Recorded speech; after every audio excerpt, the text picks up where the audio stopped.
There once was a philosophy professor who was giving a lecture. Behind the lectern, he had a big pile of rocks, a small bag of pebbles, a tub of sand, and a bottle of water. And on top of the lectern, he had placed a large empty glass jar. He started off by filling up the jar with the big rocks, and when they reached the rim of the jar, he held it up to the students and asked them if the jar was full. "Is it full?" he asked. They all agreed. There was no more room to put the rocks in. It was full.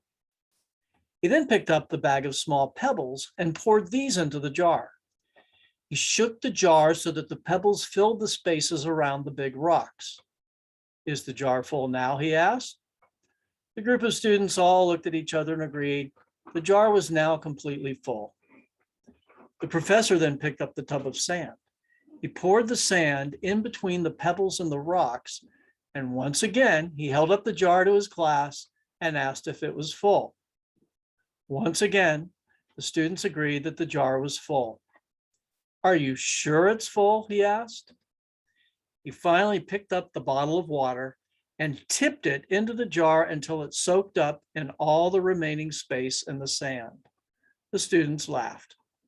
The professor went on to explain that the jar of rocks, pebbles, sand, and water represents everything that's in one's life. The jar represents your life.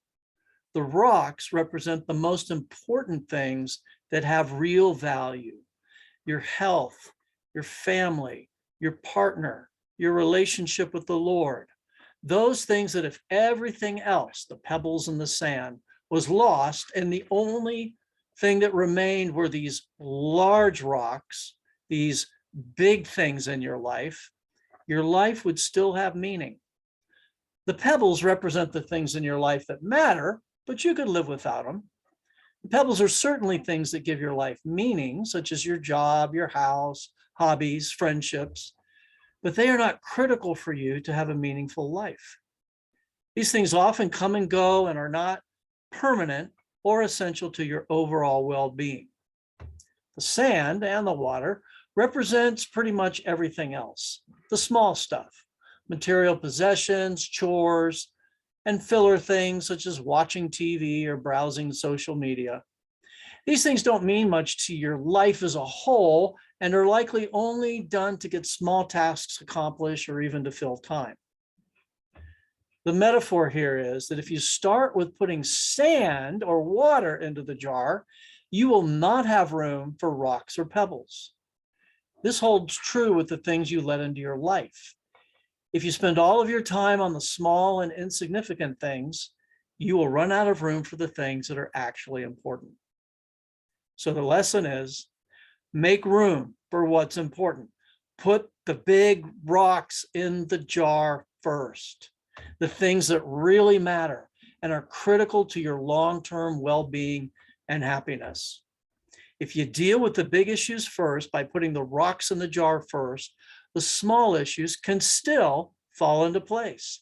However, the reverse is not true. So my encouragement to you today is seek God. Ask him, "Lord, what are the big rocks that you want me to be putting into the jar right now? What are the priorities in my life that everything else needs to revolve around, that everything else needs to fall into the spaces between these big priorities so that I make sure they're done first?" And I want to challenge you today to set aside time to work on those things that the Lord reveals to you. This is where your focus should be in order to be living the kind of meaningful life without over obligating yourself that the Lord is calling you to live.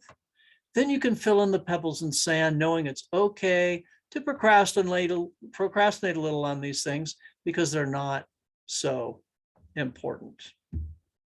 Put the big rocks in the jar first.